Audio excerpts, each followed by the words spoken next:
You are listening to Aim Higher, a Catholic podcast designed to instruct and to encourage the daily practice of our faith.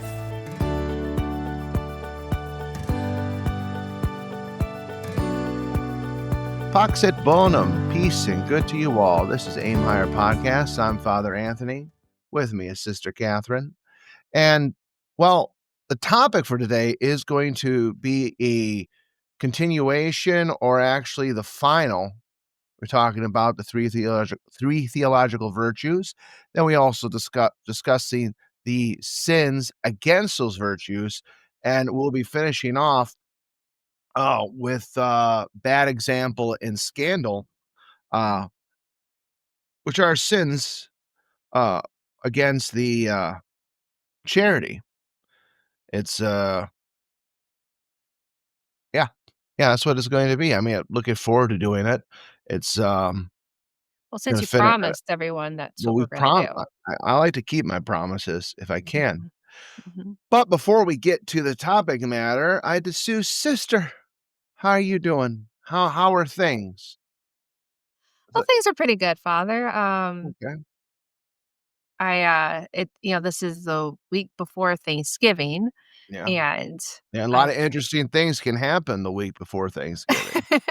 Indeed, it's been hectic out there, and I've been trying to. I mean, this last week with all of the publications, and then the prayer partners and mailing out planners. I went to the post office 3 different times this week, and you might think, "Well, why didn't you just do it in one trip?" Well, the first trip involved taking the Seraph and the Sunday sermons to the post office, and that involves 2 large trays and 2 small trays, and it's quite heavy. And really to take anything else, although I did have a bag of other things to mail, but it's a lot, and I needed to break it up because I don't do well going out. I don't like it. I'd rather just stay home, and I just wanted to break it up, but thankfully, I did carry all those things in one load. The bishop put them in the car for me, and I thought, "Well, I don't have a problem making multiple trips." I was like, "I don't wanna do that either." See, I'm just so lazy, but I did. I managed to get them all in, so great, and then I needed to mail out planners, and then I had to wait till at least Friday to email or to mail the newsletters because we give children or families until the 20th of each month to answer our question of the month. So, and if whoever answers the question in the following newsletter gets a prize, usually a sticker. And so I wanted to make sure I was pretty certain by, like, Thursday, which was the 20th, that I could have gone out Thursday, but I wanna be fair just in case. Those are the rules we put into play, but I need to get those things out this weekend because we put together, and by we, I mean Bridget and we put together an advent calendar, like a countdown with Bible verses to mail along with the newsletter. And since Advent starts a week from Sunday, I needed to make sure that these are gonna get to people in plenty of time, and then with, Thursday, Thanksgiving Day being a holiday where the post office is closed, just a lot of, just thinking those things out, and so it's been a busy week, and I'll have to go to the post office again one more time next week, so, to send out our Advent letter, so it's just a lot of errands, but it's okay, though I did find out the hard way, and I if any of our listeners have any thoughts on this and how you're supposed to know otherwise, I would really like to know, but I Okay. got pulled over yesterday, and before you think, "Ooh, were you speeding?" Well, that could be likely, although, I try not to speed because, you need to follow the laws, but sometimes you wanna go with the flow of the traffic too. However, I was in a, plaza headed to Trader Joe's, and there's a lot of, like, stop crosswalks, and I was confident I followed those properly. And I did see this SUV behind me that kinda looked like a cop vehicle, but wasn't 100% sure because 'cause we're not fully marked. I'm glad that this story is amusing you. I'm And, listening. I know, you're just so focused and concentrated, and, all of a sudden, I see his lights go off, I was like, "Oh, shoot." what did I do? Like, I thought for sure I stopped at the stop signs. I let people Uh-huh. walk. I was patient. So I Mhm. go and I pull into a parking space and he comes up to the car. He said, "Did you know you have a brake light out?" I was like, "No, officer, I sure did not. Thanks for letting me know." So that's what I wanna know. Is like, how do you know? I don't check the car, to see if things are operational. Kinda And hard to look at your back tail lights as you're, pressing your brake and kinda just correct. see. So, Or and was it the brake light, but the yeah, tail light. the taillight, yeah. Yeah. So, um he was very nice, and, I mean, he took my license, he asked, "Are there any problems with your license?" I said, "Well, not that I'm aware of, but, let me know." So, it just it did set an interesting vibe for the rest of my afternoon, but it was interesting because this police officer couldn't have been more than a couple of years older than our oldest nephew, who will be 21 this year, and I thought, "Wow, like, I don't really know how old I am." Yeah. I don't understand it. And and then it started like this thinking of how I was in my 20s and how ultimately, and I think I've talked about this before in the podcast, I wish I would have been a better teenager, young adult. And it just in the sense that even helping out at home and, doing something as simple as the dishes. And, let me just tell you to all of our young listeners here, just get the job done. Do it right away, and then it's done. It's done. Contribute to the household. This is what, you know, is naturally the right thing to do, but also this is what God wants you to do. And I just wish I would have really appreciated all the things that mom and dad did and put up Mhm. with us with that. I kept my room in order, but I I didn't like doing dishes as a child. And then we had our older brother, I think, who purposely did them badly so he wouldn't have to wash dishes. Um, so, I remember Yeah. I remember being a kid and wishing we had a dishwasher, and then when I actually lived in a place that had a dishwasher, I never used it because I just said, "What's the point?" And now I do dishes a few times a day, and it's just like, just get it done. Just get the things you're supposed to get done, and if and I've seen a lot of adults do this too, and if you really wanna see how long it actually takes you, set a timer to when you start and you find like, "Oh, that only took me this amount of time." And I think about how we get caught up in that time thing when we come to our prayer life too. It's like, "Oh, I don't have time to say a rosary. I don't have time to this." Really, a rosary, Mm. a 5 decade, shouldn't take you more than 15 minutes at a normal m was constitutes as a normal pace. I know I have a faster cadence. My brain is just, but, um, so it just like that experience of getting pulled over just made me think about how I wish I was a better child, and I mean, I came to that realization shortly before I went to Wisconsin for your ordination. I remember talking to mom and dad about it and apologizing. I'm like, "I wish I would have been better. I get it now." And dad even says like, "Look, he was similar. It doesn't fully click until you're in your own place and you're the one responsible, but Mhm. that's not to say it's like to our young people listening, it's like, "Oh, well, okay, well, I'll just get it when I have to." It's like, no, be a contributing member of your family. Help take some burden off of your parents. Um, Work together, and it goes so much better when everybody cooperates. So, not sure why my brain went to all those thoughts, but Mm. and it's just realizing, okay, well, now I gotta get a light bulb, and I don't know how to change it. The bishop tried, and then I just end up going to a place to have it done. So, he didn't really have time to really figure it out because it was gonna be on the radio program, and I didn't really wanna keep driving around with it out until, like, Monday, even though I don't plan to go anywhere today.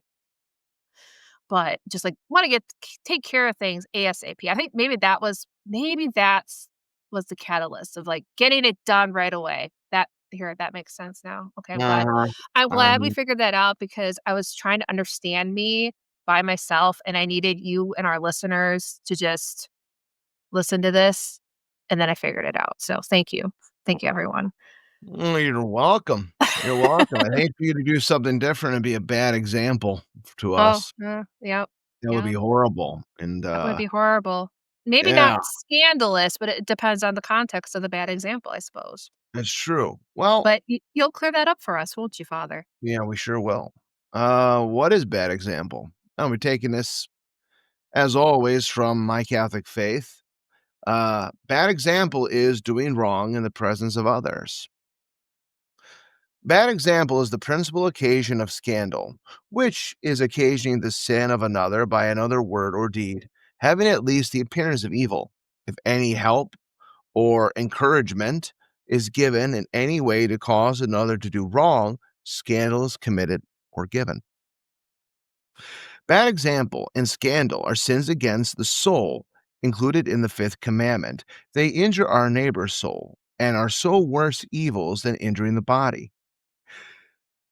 They do the devil's work and draw souls into hell. If by deliberate scandal and bad example we cause another to commit a grave sin, we are worse than murderers. One who hurts or destroys the spiritual life of his neighbor commits the sin of murder. St. Augustine said, if thou persuade thy neighbor to sin, thou art his murderer. Our Lord condemns scandal in no uncertain terms, saying, woe to the man through whom scandal does come. And if thy hand or thy foot is an occasion of sin to thee, cut it off and cast it from thee. It is better for thee to enter life maimed or lame than to have two hands or 2 feet to be cast into the everlasting fire. Matthew 18:7-8. Grievous indeed must scandal be to make our gentle Lord use such strong words of condemnation. The Son of Man will send forth his angels, and they will gather out of his kingdom all the scandals and those who work iniquity, and cast them into the furnace of fire.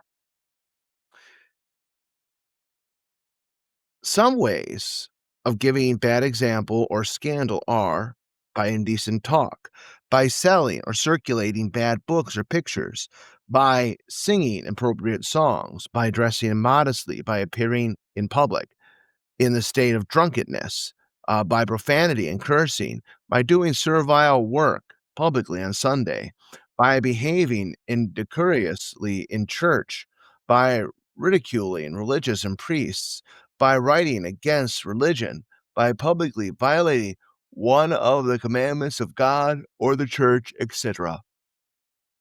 We should be very careful in our actions, however innocent, so that they may not be cause of scandal to others.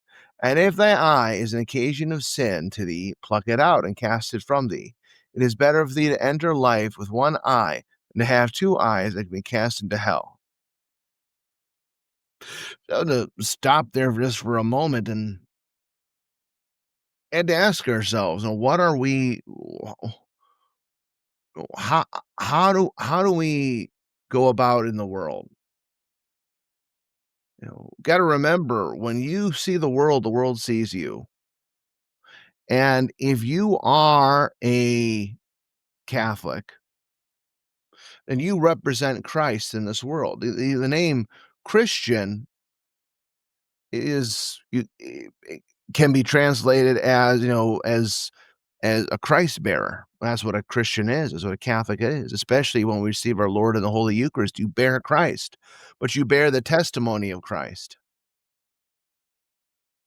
Our Lord did no evil, and it is said very clear in Scripture that neither even his enemies they couldn't even find fault in our Lord, and for a very good reason. People should not find fault in us. You also get the wrong concept in, today when we talk about uh, what people understand as hate and love. That's so intimately connected here because remember, this is connected with the fifth commandment. People think that hating is can be just stating an opinion. If you state an opinion that's contrary to somebody, you obviously hate them because you hold a contrary opinion, usually some major social issue such as homosexuality, LGBTQ, and all that stuff. bringing that up to people, even for us Catholics, bringing up abortion, divorce can be hot button topics. Someone say, "Well, you hate me." Says, "No, I don't hate you. If I hated you, I wouldn't even bother saying anything. But just because I give you a different opinion doesn't mean that's hate." One can argue in any situation that, someone else disagrees with another, they're hating them. But then again, love isn't just letting somebody do it all whatever the heck they want. Yeah. That's Ask not any what it ask is. any parent that has to teach their child right and wrong. I mean, it's a lot of hard work, and your child often will view you as the bad guy because you're setting rules and boundaries, things for their safety and because you love them. Um, Mhm. and it is interesting in today's world that, um, you see a lot of that as children get older, and there's a lot of, dissension among families. Like, they look back, "Well, my parents were too strict, and, we don't agree on this, so I just, cut off contact. I'm going no contact with even their Mhm. parents or family members." And I'm not saying that there's not that doesn't there's aren't certain situations that wouldn't warrant that, but I think I think it gets thrown down too easily. Um, you know, trying to, like, throw boundaries even for people that truly need to have certain boundaries. Like, it's one of those things that just gets overused, and then it loses all effect of any kind of change because everybody's claiming this experience and whatnot. And, um, I just find it all rather interesting. Well, it's just how we influence each other. Mhm, And in society, we can influence each other in a positive way or a negative way. mhm. Unfortunately, speaking the truth, speaking about virtue, speaking about humility, about patience, about uh, modesty, chastity, these things are viewed in a negative light when they should be viewed in the positive. They should bring about shame when someone sins against these virtues.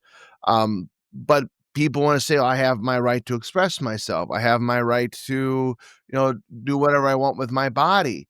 But you don't have the right to impose that upon other people. And that's where we can become a scandal to others, a bad example. Because how are we supposed to go into the world? Well, our Lord, He said, "I would want you to be as simple as doves." And if you ever have had a dove, if you've ever been around doves, and I have, we raised doves for a while. They're very gentle, creatures, and very enjoyable to have around, and just their call is just so um soothing, and we're meant to be that soothing, that calm to people. But he also says, "Be as wise as serpents." So we also can't be ignorant of what's happening around us. We also can't just blindly walk into an occasion of sin, uh, uh, and just say, "Well, we were totally ignorant of it." We don't need to know the details of sin. We don't need to know how a certain sins work or certain places. We don't need to necessarily know what they do. Just know that's a bad place. You trust what the person who knows more tells you. Don't go to that. That's a house of ill repute, or this place they carouse, they gamble, or whatever have you. And that's that gambling itself is a sin, but usually is accompanied with drunkenness and obsessive gambling. That's what I'm referring to. Places like that where if you go there, people find you there, uh, it doesn't speak well for you and your own reputation. And remember, your name, your reputation, that is your most precious, possession. And You wanna I'll maintain that. and I'll just say, if you find yourself in a position where you entered in a place of ill repute, as you put it, Mhm. you get yourself out of there. Mm, It's totally possible. You have to just stand up for yourself. Don't worry about offending the people, and I will just say that because that happened to me. I had a friend mhm, that wanted to, she was dating this guy, new relationship, really excited, and she's like, "Oh, we're gonna go out to this bar," and some of his friends. It's like, "Okay." So I go, we pay a cover. I walk in and find that this is definitely a place of ill repute. mhm. And turned to her and I said, "I'm gonna walk you to your boyfriend and I am leaving." She knew what this place was, and she deceived me. She didn't tell me, and because she knew I wouldn't go. And I'm like, "Why?" It's just like, "Why would you do that?" Well, And why would you think you'd stay? I, t- t- I mean, I realized that at that age, I was definitely insecure and very much a pushover, but not when it comes to something like this. There's no way. I was really upset that I spent like $8 for a 3 minute and I don't wanna say adventure, a 3-minute circumstance, and when at that point, I was probably making $8 an hour, so I'm like, "I wasted an hour's worth of labor for you to really" what? Try to humiliate me? I'm not sure, and I did not care about her feelings in this. Some people's like, "Well, maybe she didn't mean it, maybe she didn't think it through." Like, I don't know how she didn't think it through. I mean, maybe because she was in this new relationship and you know, I've seen people get super focused in early relationship stages that, okay, maybe they aren't thinking of other people, but this still seems to me like I wouldn't say it was calculated, but I kind of wonder, like, well, let's just see what she'll do if she's put in this position. Will she stick with her morals? Well, you know what? I did. I was not going to stay there. This is ridiculous. I don't care if it's women. I don't want, no, I'm not going to be a part of this. And so, you have to the thing is this was absolutely easy to walk away from, Well, and, yeah. but I'm sure there are situations that you're put in it maybe isn't quite so easy, but, and this is where you have to really think about who your friends are, and this was definitely not a long lasting a friendship. The thing is we were probably more acquaintances anyway. We worked together. And it did dissipate pretty much after that. I'm sure it was a funny story for her to tell, and I mean, I don't think if it came up with anyone, I don't really remember, but I'm guessing that I probably maintained respect because I stuck to my it's not even a boundary. This is like No. nobody should be there, right? So, and it's just a reminder, like, if you find yourself in a situation, you as a Catholic need to get out of it. I brought it Mhm. up in, a catechism class I did, like, if you're out with friends and even if it's just sounds bad to say it's simple, but or slight, because it's still wrong. But let's say they start picking on an elderly person or someone who's disabled. If you as a Catholic especially are obliged to stop that, speak up, say, "Hey, this is not cool, knock it off." If Mhm. they continue, you need to take yourself out of that situation. And you know what? Maybe it will end a friendship. But are those the friendships that you want? It is kind of Mhm. interesting how we do gravitate toward a little bit more of a rougher crowd, if you will. It's just someone, you know, that has a little Got bit a of a lot to do with original sin, yeah, the proclivity to evil, yeah. the proclivity to wanna wanna turn our nose at authority because we wanna do what we wanna do, and even if we know this is a bad idea, it's just that that it goes against the grain of society. The people, they wanna do it for that sake, creating a little bit of anarchy in their own lives, I suppose. And there are people, they call this having fun. They call this, getting a thrill. Uh, if you are hurting and offending people by your actions, what thrill is there in that? God especially.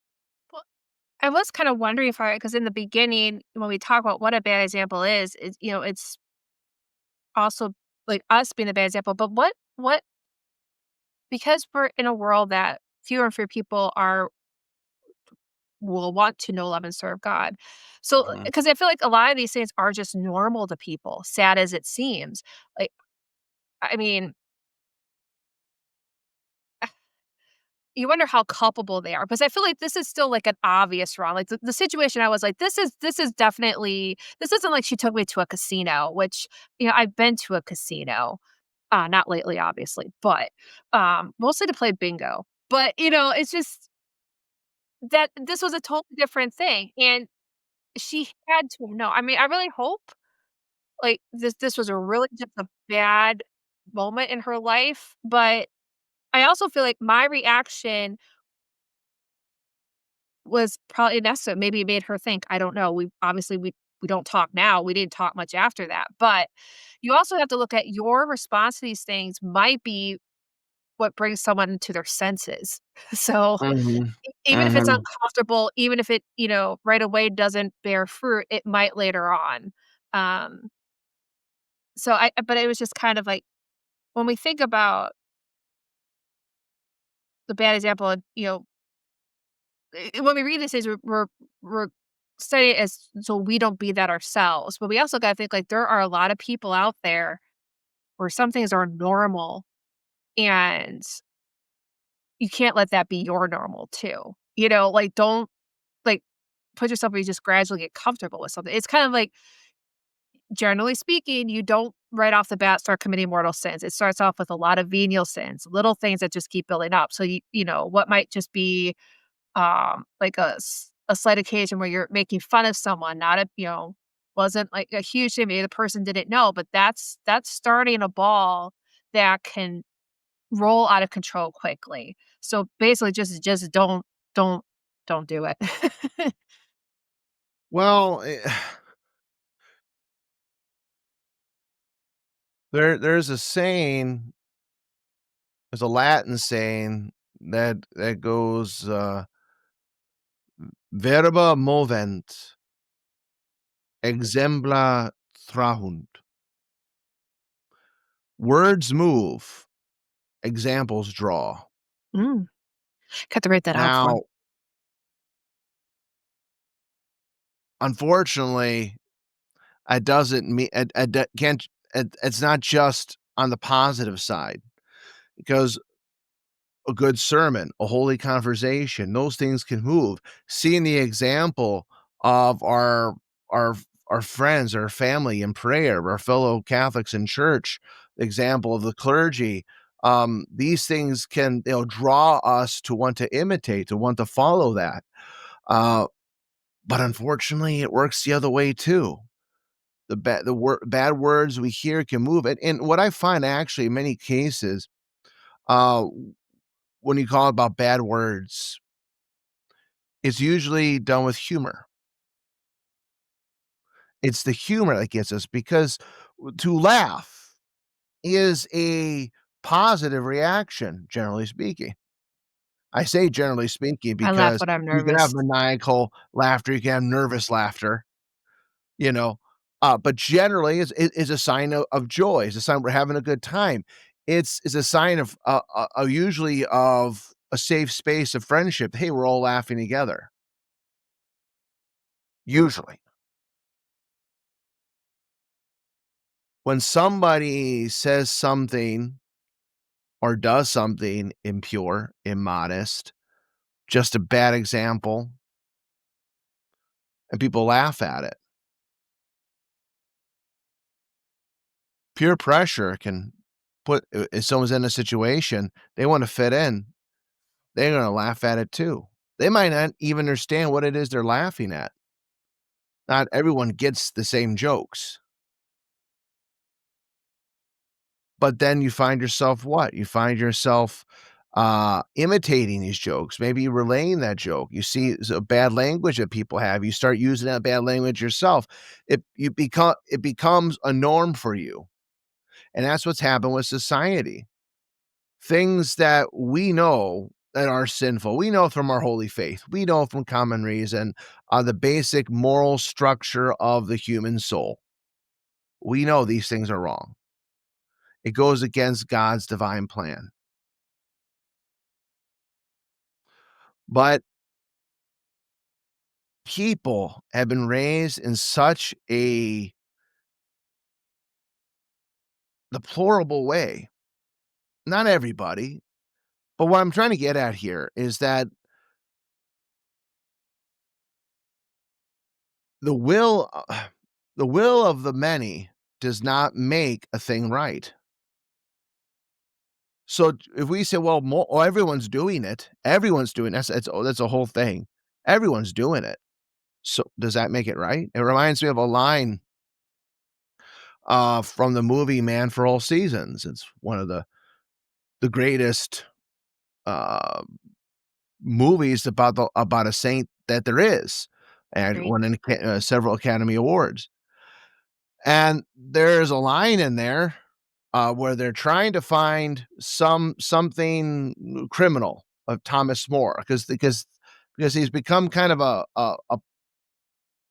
representing a sort of public resistance, even though he wasn't saying anything, uh, to the king's unlawful marriage to Lady Anne. Well, first his divorce of Queen Catherine, Lady Anne, but most especially the separation from the Church of Rome and the forming of the what's known as the Anglican Church.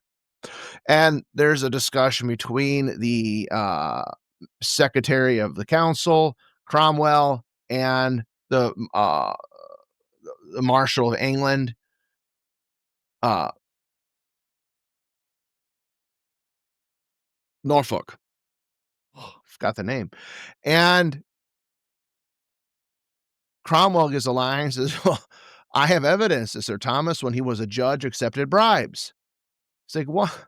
And he's like, this is preposterous. It's like, how many chancellors have you known after 5 years in office leave with £1,000 and a gold chain? And Cromwell's response, although his motives were malicious, it was still true.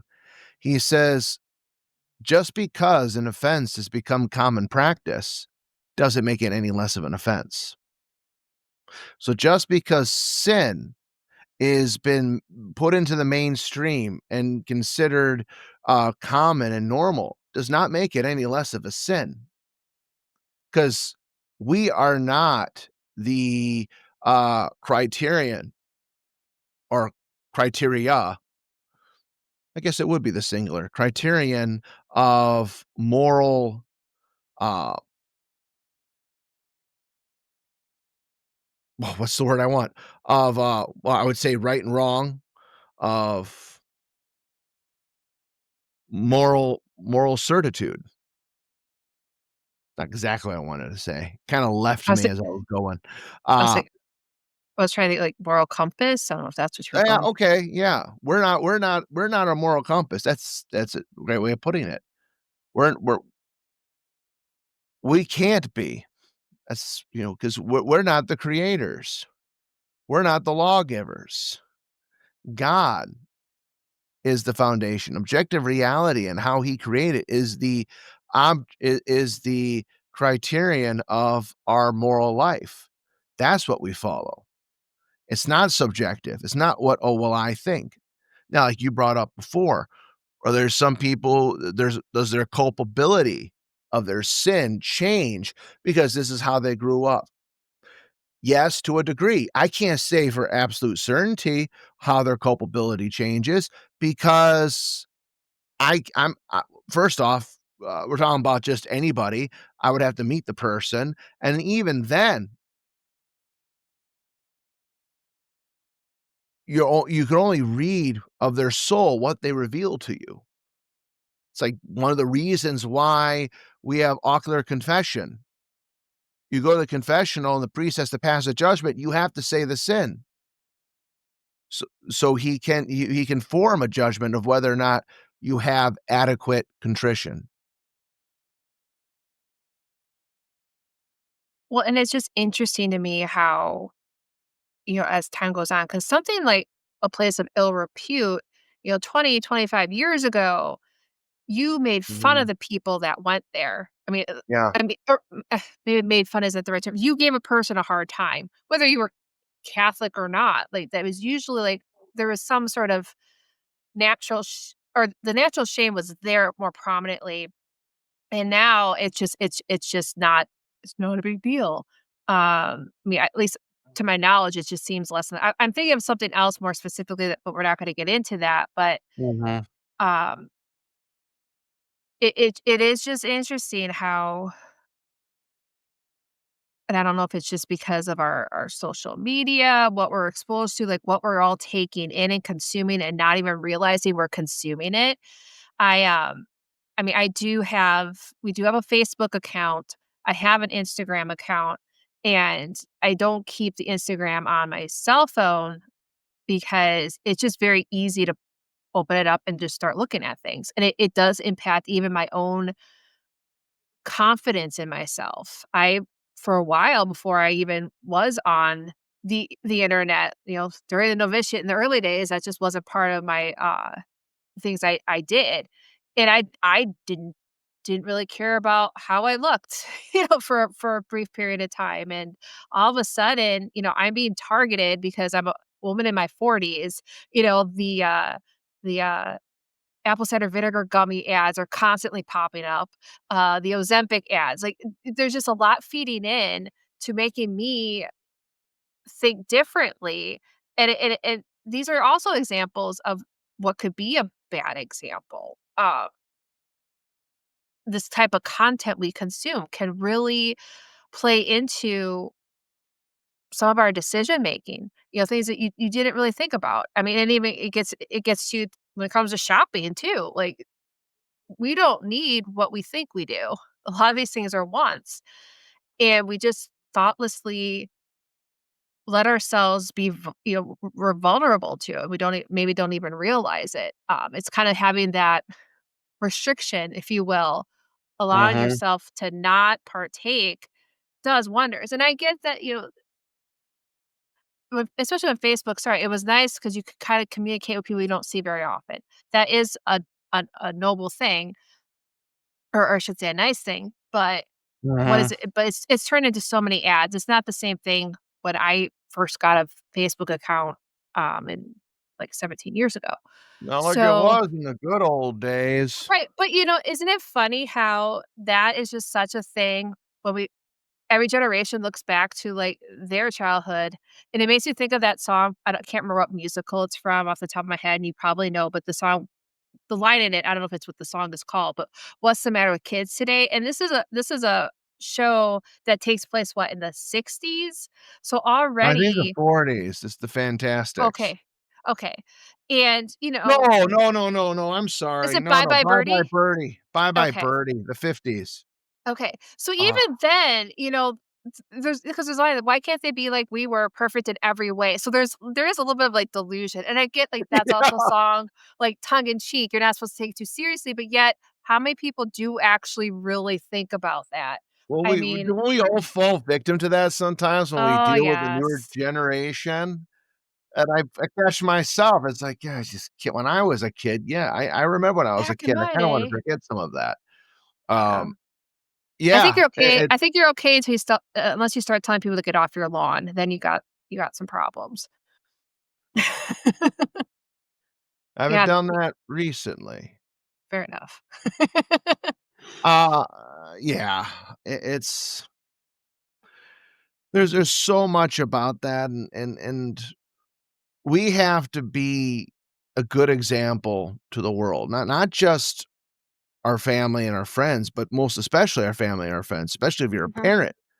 You have to be the example for your children of a true Christian life, and we have to be that example when we go out into the world and to encourage the children to be that, but also to be welcoming to people, to being kind, to being affable. These are just because you have to stand on on your morals from time to time. I mean, when I say stand on, I mean you really have to um you really have to stand firm, make a stance in something when you see an evil happening. But even then, we have to do it with charity, patience, kindness. It just er, nothing is accomplished, by fighting fire with fire, because all you get is more fire. Well, and also remember that being a good example also requires moderation. Mhm, You could take that to extreme. I mean, it is definitely important for your children to witness you taking time for prayer. Your children are looking to you and how to really behave in church, what's the mhm, appropriate posture, etc. And I know it can right. be hard because not everybody has like those same exact convictions, but you also realize people are doing their best. The And if they're not, example draws. yeah, and if they're not, that's really not up for you to really know they are or they aren't. Just don't bother yourself with it. Um, Well, unless I unless a I was just gonna say, unless a parent actually encourages bad behavior, truly bad behavior in a child during mm, mass, it just really just don't. I I kinda think when I was younger, when I turned about 14, 15, maybe even a little younger, when I'd go to church, when as soon as I got a jacket, a sports, jacket or, dress jacket and pants and a tie, that's how I came to church, dressed up, and I was following dad's example. Mhm. He dressed up nicely, and I wanted to dress up nicely. Would I have been inclined to do that if dad did not dress up nicely for church? Probably not. So that example really really has an influence on how you form and those things that you put stock in. And I think it's important that your children see it's naturally important to you. Like, you're not Yeah, actually, like, going out of your way to say, "This is important, we must do this because I said so." Dad just did it. yeah, Whether we cared or not, whether we were watching or not, this was important to him. And mhm. that's, when I talk about people, like, trying to, maybe do a family rosary, it's like, well, you set a time. This is mostly dealing with teenagers. You set a time. Say, I would like for us to get together and say a rosary this evening. This is what time. And even if none of them show up, you still say your rosary. Kneel down and say your rosary. Just because if you don't do it, they're like, well, then wasn't that important anyway. See, that's a good and there's a balance to the approach, especially when it comes to something like the rosary, like you're bringing up here. If you've gotta drag your child to go into a prayer, I mean, there's gonna be some extent to that. I mean, there's gonna be some because you're trying to get to understand responsibility and everything, but when it comes to prayer, I'm less inclined to force the child to have to be there, especially for to what's gonna seem to them like an eternity. Mhm. Um, because in many cases, they develop a resentment for prayer. You have to take the time to explain to the child why praying is good. And we've talked about it many times before about starting small, maybe not doing a whole rosary when your children are really young.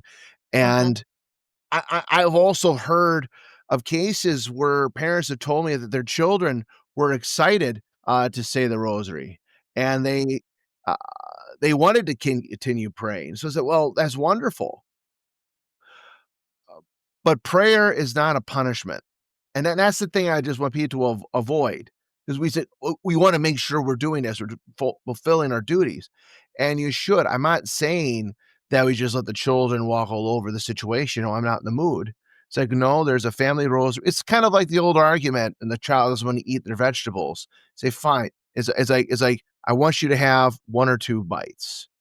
It's kind of making kind of striking a deal, which, even there could be a little, uh a little difficult. Uh, yeah, we grew up in a household like you don't like it? All right, you don't have to eat. That's the At household all. I grew up Yeah. in. At all. So you don't Yeah, like there's it, then, nothing. you go home without dinner. I mean, I remember going to my room a few times, I was hungry, and I was upset. I was such a dramatic child is like I remember going to my room acting like I'm starving and my parents are being mean because I am starving and they're gonna let me starve to death. And I just look it's just it's a huge little drama queen. You Um, were but I mean, that's the type of thing. but, to that, it is also, like, recognizing your children. Because I will say, at least dad did cut me some slack when it came to eating liver. Because 'cause I'm the only one in the family that did not enjoy liver. I tried it once, didn't like it, thankfully did not have to eat it again. I was allowed to eat cereal. So, but it's also because I did try it, and liver is It's a kind of a it special it's kind of yeah, very specific. It's not like eating so, your broccoli or yeah, I mean, I would've been Brussels happy with sprout. a I would've been happy with a bowl of broccoli, to be Yeah, honest with you. but also it's also something else we talked about, kinda going back to with children. Every child's different. Some children Mhm, respond to just a look, others, they may need that little swap on the butt they talk about. yeah. But, uh, each you've gotta, play each situation, I say necessarily each child out, because you have to have a certain, general rules in Mhm. place if you have multiple children. But, your example and what you set will mean a lot. Well, and I'm not sure exactly, but jeez. Uh, but I was kinda half listening to the bishop's side of the radio program yesterday, and the topic was, I believe, the churches, the buildings, etcetera, and I think towards the end, the conversation talked about the behavior the expected behavior in church, and the bishop brought up, it's kind of interesting to him that these adults will get all bent out of shape over a crying baby, and yet they make a bigger distraction at the reaction about it. Like, their discomfort, whatever's triggering them, they're actually more distracting about it. And that's the other thing. It's like, it's so interesting to me when we wanna get on children maybe throwing a fit when you see a bunch of adults throwing. So it's like, um, and I think every parent has had that reflections like, "Okay, I overreacted," and I think as much as there are people that wanna slam some parenting styles of today, I do think that there is a little bit more of discussion about how I'm actually looking to my child and not really worrying about how I look to the world. I think a lot of people jumped more into that corporal punishment mindset, the shouting mindset, because we wanted to make sure the world knew I was disciplining my child. It didn't matter how my child was taking it, how my child understood it, as long as the world knew that I was doing my best, and also, like, that maybe also looked at, and this is how God will judge that I tried, and I tried it in the hardest way, not thinking that how this actually conveys to their child. And again, each child is different, each they need something a little may need something different than the other one, but I do appreciate that there's a little bit more of an intentional thought to this, like, and the idea of, when you are in the wrong as an adult, apologizing to that child as well. That example teaches them to be comfortable in admitting their mistakes, because we all make mistakes. And, and it's just important to realize that just as, when we, maybe make a mistake in committing a sin, that, God will forgive us. We go to confession, he will forgive us if we're truly sorry. I mean, those are seeing that compassion with people that truly matter, like your parents, can kinda help the child see how that also relates to the relationship with God. Mhm. Yeah, and just how we all affect one another, Mhm. and the duty we have to being a positive example. But let's go back to the bad example and finishing up what they have here in, My Catholic Faith. They write, "By committing scandalous acts, a person influences others to do the same. This is especially true of children who easily imitate their parents and elders. He who gives us scandal is like a man who digs a pit into which others fall in and breaking their necks. Parents who quarrel in the presence of their children, however great the provocation, set a bad example and commit scandal. Public officials who break the law by gambling or immorality give scandal. Older brothers who go to forbidden shows and other places or take their younger brothers with them are guilty of scandal. Older sisters who are excessively vain in their toilets give bad example to the younger sisters. I'm gonna say their makeup and all of that, and, All that jazz. yeah, all that jazz. We should avoid giving scandal as far as possible. We even ought to abstain from good actions of counsel if they may give scandal. For example, if one is dispensed from abstinence on account of bad health, he should refrain from eating meat before others in order to prevent their being scandalized. Otherwise, he should explain why he eats the meat. The aged Eleazar preferred to die rather than give the mere appearance that he was eating swine's flesh, which was forbidden by law. He feared to scandalize young persons who might think he had gone over to the ranks of the heathen. Second Maccabees 6:24. Uh, Let me just read this last part here. What must we do if we have been an occasion of scandal or bad example? If we have been occasion of scandal or bad example, we are bound to repair the mischief done. A public scandal must be repaired in a public manner, even when we usually cannot begin to repair the greater part of the evil we have caused. We must try our best to save those we have scandalized from the effects of our example.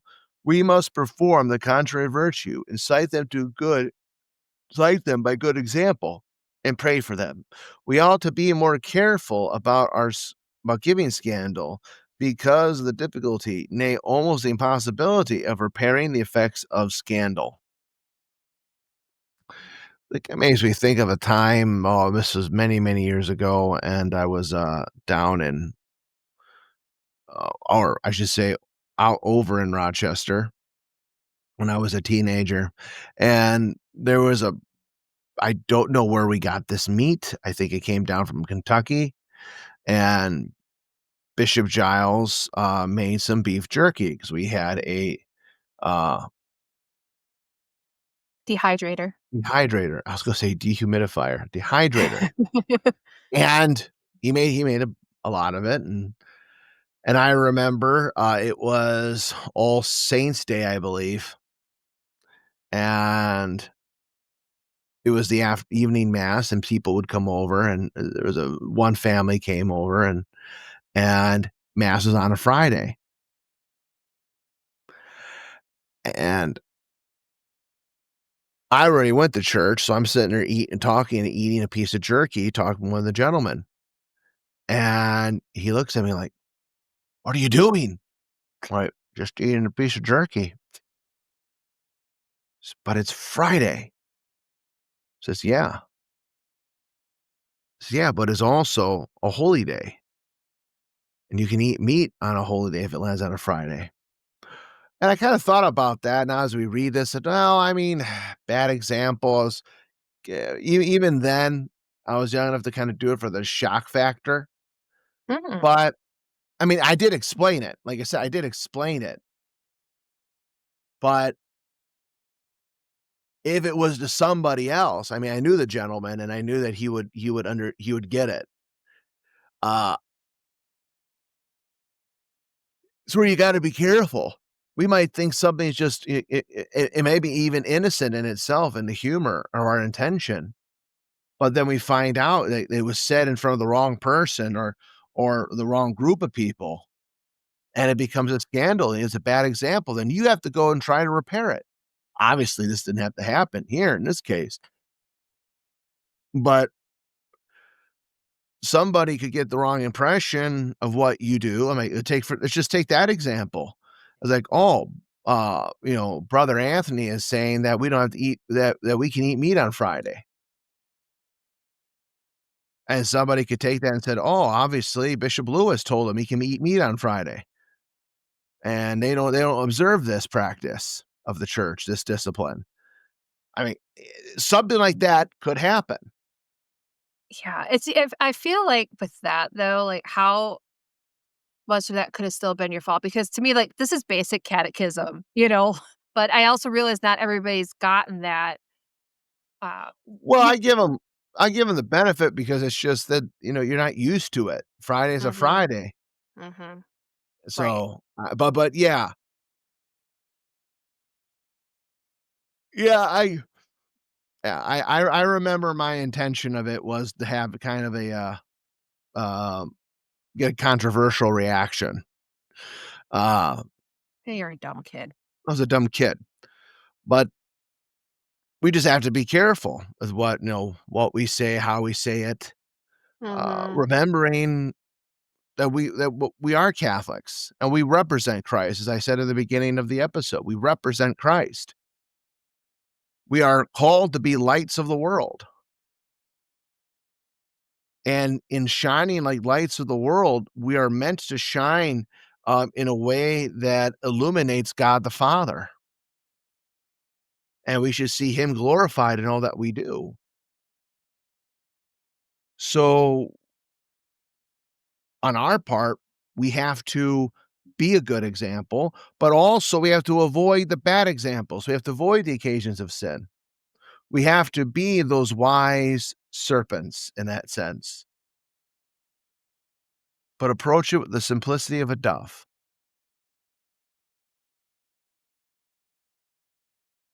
It's not this is not this is not a complex issue. If it seems complex to us, it's because we're dealing with some kind of vice. hmm Remember that God's grace is there and he will help you. We have to work with it though. And using the example of Christ to inspire us will move us to be an example to others and to want to be with like-minded people. So as it says, where 2 or 3 are gathered in my name, I will be in the midst of them. Christ will be there, and he will be glorified, through his Father. That, sums up really what our whole religion is about, the whole purpose of why we're here. So, sister, I'm gonna ask you, do you have anything else you wanna add? 'Cause I said all I need to say. I think I as well, especially I was just looking at the time here. I was like, we could be under an hour if we stop now, and who doesn't want that? It's true. I mean, well, I do have a class right after we finish, So we so have to stop that'll be now. good. Well, then in that case, let me just start rambling. Yeah, just about for another, 2 minutes and 40 a minute and 40 seconds. But no, anyway, I don't know how I was gonna say there. I was about to be like, "Well, thank you for having me on, I wanna thank you for having me on the program." No, it's not what we're talking about here. I have to be a better example and give people a good example of how to properly close out a podcast, and I think of no better example than a good old Deo Gratias. Deo Gratias.